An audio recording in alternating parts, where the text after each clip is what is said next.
সব ভালোবাসারই একটা নিজস্ব ভাষা থাকে, যা কখনো বলা যায় না, শুধু অনুভব করা যায়। যে সম্পর্কের কথা কেউ জানে না, সেখানে ভিড় নেই, বিচার নেই। সেই সম্পর্কই সবচেয়ে শান্ত, সবচেয়ে নির্মল। যখন দুজন মানুষ একে অপরকে ভালোবেসে ফেলে, কিন্তু দুনিয়াকে কিছু জানাতে চায় না, তখন তাদের প্রতিটা দেখা, প্রতিটা কথা, প্রতিটা স্পর্শ হয়ে ওঠে গোপন আনন্দের উৎসব। কারোর চোখে পড়ে না, তবুও মনে হয় সারা পৃথিবী জানে। এই নীরব ভালোবাসার গোপন সুরে কেমন এক অজানা সুখ বয়ে যায়।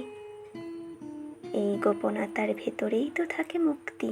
না কোনো প্রশ্ন, না কোনো প্রমাণ, না কোনো জবাবদিহি, শুধু দুজন মানুষ আর তাদের ছোট্ট ছোট্ট মুহূর্ত, যা কেউ জানে না, কেউ বোঝে না, তবুও দুজনের কাছে সেটাই পৃথিবীর সবচেয়ে সত্য জিনিস। সবাই জানলে হয়তো সম্পর্কটা টিকতো না, ভালোবাসার জায়গা দখল করত, আলোচনা, সন্দেহ আর যত্নের জায়গায় চলে আসতো তুলনা। কিন্তু গোপন সম্পর্কের সৌন্দর্য ঠিক এখানে। ওরা জানে না পৃথিবী, তাই পৃথিবী ভাঙতে পারে না। ভালোবাসা কখনো কখনো সবচেয়ে সুন্দর হয় তখনই, যখন সেটা শুধু দুজনের মধ্যে সীমাবদ্ধ থাকে।